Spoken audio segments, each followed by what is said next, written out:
Il passe la ligne d'arrivée à Silverstone, 12e, meilleur Yamaha du plateau, et pendant une bonne heure, tout le monde pense que sa course est finie. Elle l'est pas, parce que pendant que Fabio Quartararo enlève ses gants et raconte son week-end au micro, des commissaires techniques sont en train de brancher sa moto, de vider la mémoire d'un tout petit boîtier et de découvrir qu'il manque quelque chose dedans. Pas une pièce illégale, pas un moteur trafiqué, rien du tout, justement, une case vide, et cette case vide, elle va lui coûter 16 secondes, 4 places, et la totalité de ses points. Alors qu'est-ce qu'on lui reproche exactement, et pourquoi c'est le pilote qui paie l'addition ? Bon faut qu'on parle de cette règle 2 minutes, parce que sans elle, vous allez rien comprendre à ce qui s'est passé dimanche. En MotoGP, chaque moto embarque des capteurs de pression, à l'avant comme à l'arrière, et c'est obligatoire, pas une option. Le règlement est très clair là-dessus, il exige que la donnée soit enregistrée en permanence à tout moment. Pourquoi ? Parce qu'un pneu avant qui roule sous la pression minimale, il chauffe pas comme prévu, il se déforme et il peut lâcher au pire endroit. C'est une règle de sécurité à la base. Sauf que la sécurité, elle a fini par se jouer dans une mémoire électronique, et c'est exactement là-dedans que la Yamaha du français est tombée. Alors reprenons dans l'ordre, parce que son week-end anglais était déjà bien moche avant même la pénalité. Le vendredi, il finit 17e des essais et il explique en gros qu'il a l'impression de remonter sur une moto pour la première fois. Silverstone, c'est un tracé qui demande beaucoup de vitesse de passage en courbe et du freinage très fluide dans les appuis, donc exactement les deux domaines où la M1 galère aujourd'hui. Du coup, il passe 3 jours à chercher des sensations qui viennent pas. Et malgré tout ça, le dimanche, il ramène quand même la moto en 12e position. C'est pas glorieux, on est d'accord, mais c'est la meilleure Yamaha de la course devant Jack Miller.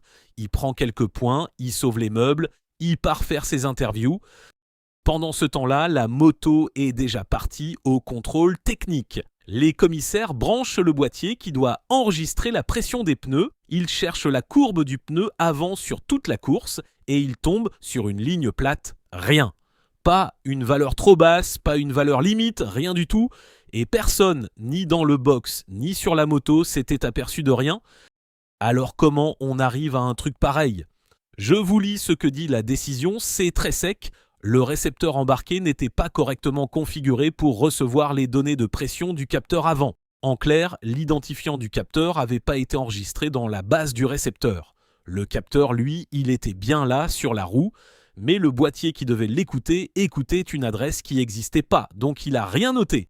Et voilà pourquoi personne ne pouvait le voir venir. Ça fait pas de fumée, ça fait pas de bruit, ça allume pas un voyant rouge sur le tableau de bord. Le pilote peut pas le savoir, le chef mécano peut pas le deviner à l'œil nu. La course se déroule normalement du premier au dernier tour. Le problème existe uniquement dans une mémoire et il se révèle quand quelqu'un vient la lire, une fois que tout est terminé. Ce dossier de la pression des pneus, chez Quartararo comme ailleurs, on le suit jusqu'au bout ici, alors abonnez-vous. Ah, et au passage, il y a encore un truc dans cette histoire, et c'est celui-là qui pique vraiment. La sanction qui lui tombe dessus, c'est exactement la même que celle d'un pilote qui a roulé sous la pression minimale autorisée. Rigoureusement la même, 16 secondes. Que vous ayez roulé trop bas ou que votre boîtier ait rien enregistré, la direction technique met le même tampon. Une infraction prouvée et une donnée manquante. Aux yeux du règlement, ça vaut pareil. Et le calcul, il est brutal. 16 secondes ajoutées à son temps de course, ça le fait pas reculer d'une place ou deux, ça le fait reculer de 4.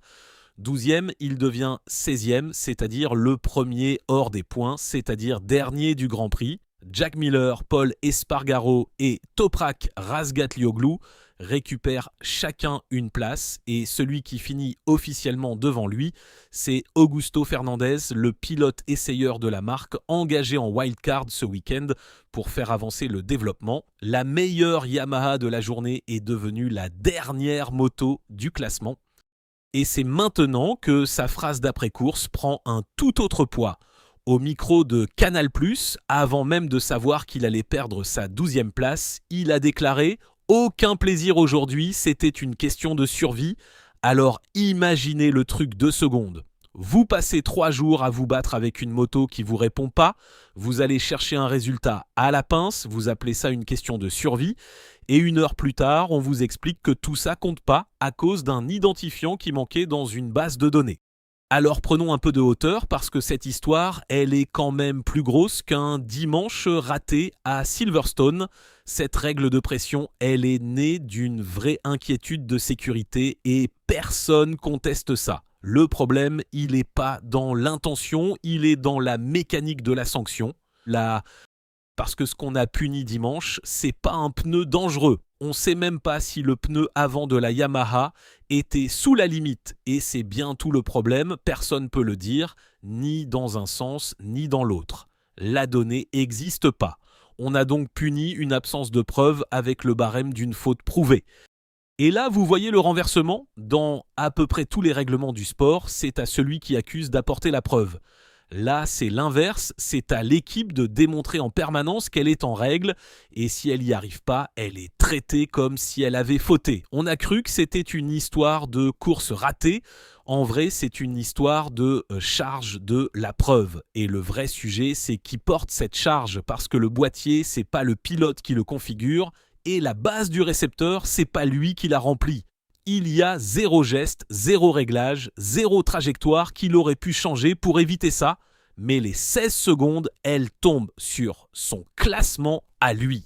N'hésitez pas à me donner votre avis en commentaire parce que je sais très bien que ça va pas faire l'unanimité. Alors moi, ce que j'ai envie de vous dire, c'est que Yamaha a une part énorme dans cette histoire. C'est une erreur d'équipe, purement et simplement. Une casse pas remplie dans une configuration, un jour de course sur une moto d'usine en 2026, c'est pas acceptable et vu la saison qu'il traverse, s'infliger ça tout seul, c'est du gâchis pur. Le constructeur japonais peut se plaindre de beaucoup de choses en ce moment, de cette pénalité-là, non. Mais la règle, elle sort pas indemne non plus.